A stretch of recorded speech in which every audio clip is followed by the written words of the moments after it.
Hello my friend, when you start working on other people's material, unfortunately you'll often find yourself doing a lot more fixing than mixing, dealing with hiss, harshness, thinness and resonance. So in today's video we're going to be taking a look at strategies to overcome all of that. Let's dive straight in. Okay, so if you get presented with a mix which is more of a fix than a mix, I would strongly recommend writing down those problems. Listen through the track and just jot them down one by one, what are the problems and how you're going to address them and fix them. That's a great way to dive in and do any fixing that's required, because once you start looking for fixes, particularly when you start bringing in EQ, you can start actually looking for problems and start creating problems, particularly if you're doing EQ boost sweeps. We'll have a look at that in a bit when we look at EQing. So very much make a point of, okay, this is the problem, this is how I'm going to fix it. That way you can do it bullet pointed one by one. Let's be honest, fixing problems isn't the most fun. You want to get on and you want to be getting on to be creative in the mix process. So the first thing we're going to look at is hiss, the dreaded hiss. Let's take a listen here.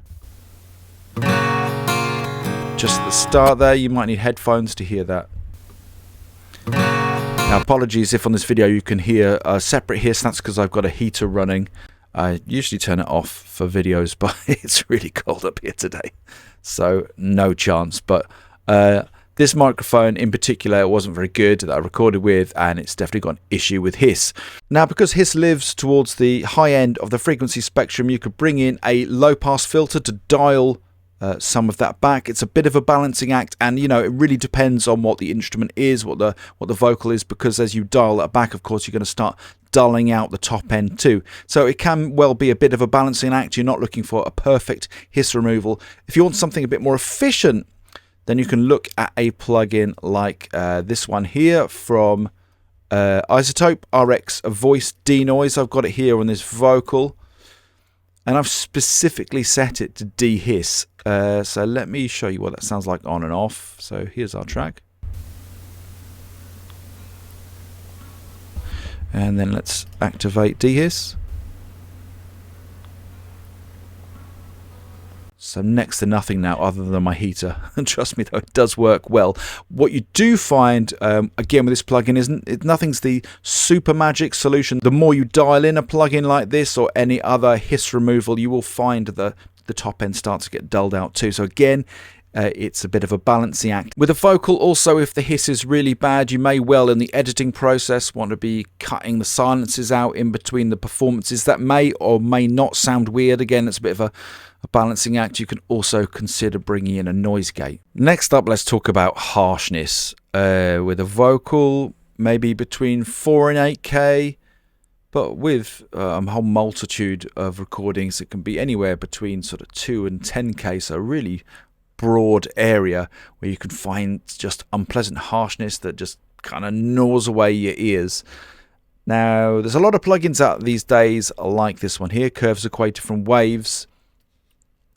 All kind of after the release of Soothe that aim to get rid of some of the unpleasant harshness and unpleasant frequencies before you even start manually mixing, and they can be great just to take the edge off and do a little bit of work for you. Okay, so let's bring in an EQ. Now I've mixed quite a lot of guitar, particularly acoustic guitar, so I've kind of got a good idea where I feel those harsh problems are going to be. If you just really don't know where to start, kind of the worst thing I think you can do is to just pull up an EQ and start sweeping around. In fact, I'll show you why.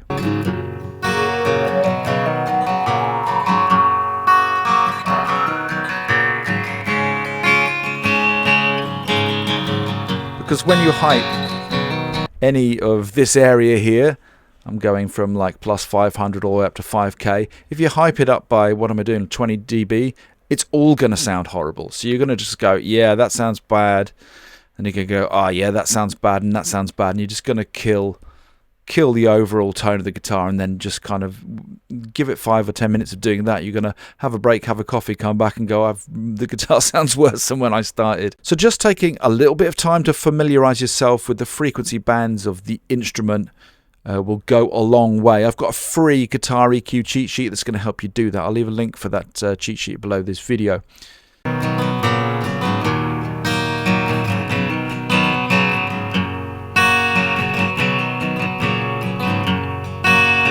So I'm going to do a cut, and when I do a cut, I want it to be as less destructive as possible to the overall tone of the guitar. If I have too wide a cue, well, about there, then when I go to do the cut, I'm just going to kill out loads of that mid-range. So I'm going to have a tight cue and aim to surgically notch out that problem.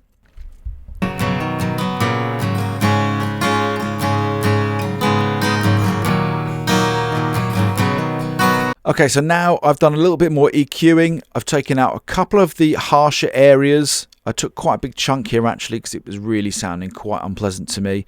I've taken a little cut out around 500 as well, where it's sounding a bit roomy and boomy. I've also brought in a high and a low pass filter. So let's take a listen to the before and after of trying to fix this hissiness and harshness of this not particularly nice sounding acoustic guitar.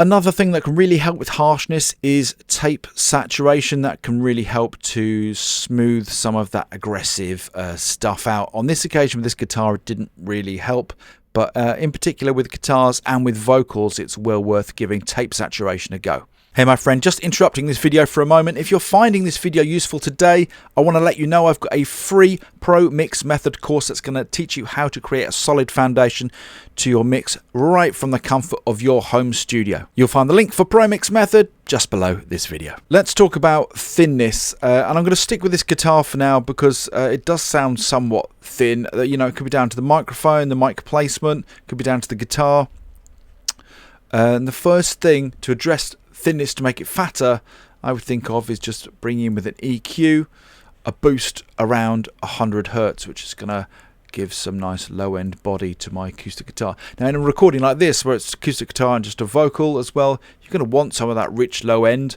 So to do this boost, I've brought in a channel strip, and I've done a boost at 100 Hz and just dialed in a little bit of saturation from that channel strip. So it's kind of doing two things with the boost.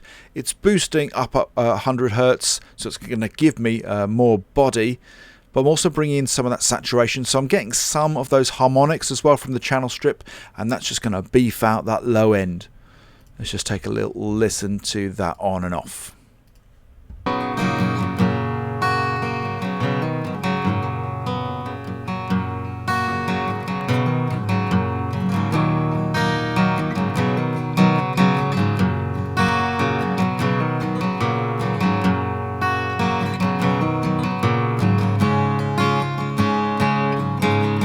Another thing you can do if you've got thinness, and we're going to do this again on this guitar track, is bring in a compressor, not for its dynamic control but for its tone.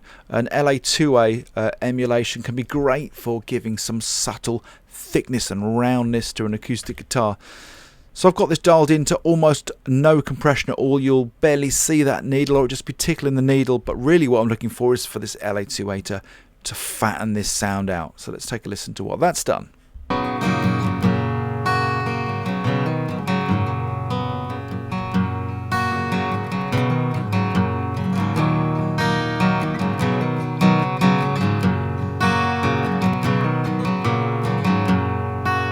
And let's take a quick listen to all of those issues addressed. So we had the hiss, the harshness, and also thickening out a bit. Let's take a listen to it without.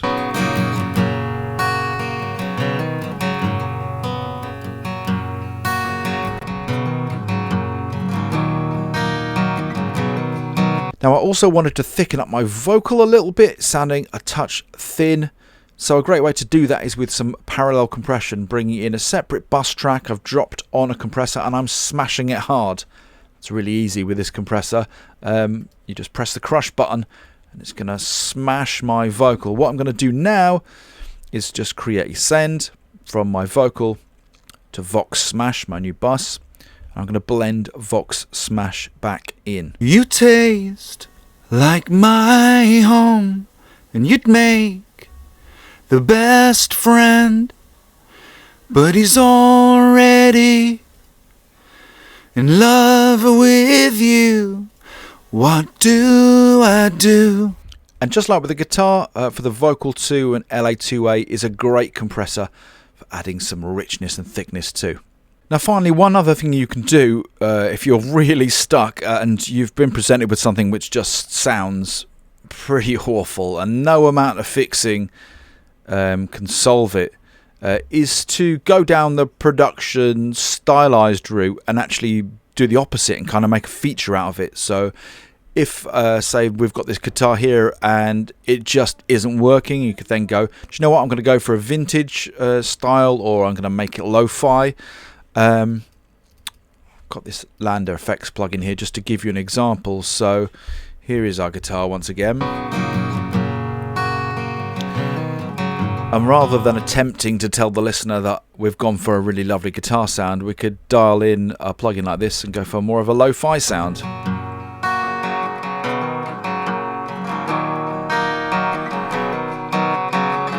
So just really making a feature of the problem and making the listener believe that that's what we were going for all along. Or a vintage sound like this one.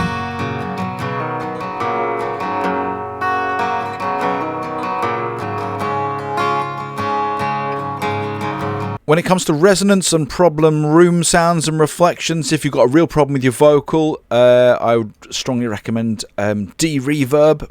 It's part of the sort of Clarity series from Waves. That's very, very effective at reducing or sometimes even removing all of that roomy sound entirely. Now, on the opposite side of the spectrum, you can also end up with multiple tracks that are recorded in different places that just don't glue together and sound like they've been recorded in the same studio. Creating a reverb bus and sending them to that bus and creating like a reverb glue bus can really help to solve that problem too. So I hope this video helped you out today. If you find yourself having to fix rather than mix, I think the golden rule really is to remember that it's a balancing act. You're not aiming for perfect. You're just trying to iron out some of those problems so you can move forward and get on with your mix. Below this video, you'll find links to a couple of free EQ cheat sheets that are going to help you when you're trying to fix these problems in the mix. You'll also find a link to my free Foundational Promix Method mixing course. If this video was helpful today, please help me out by liking and subscribing to the channel here on YouTube. And if you enjoyed this video today, you definitely want to check this next one out.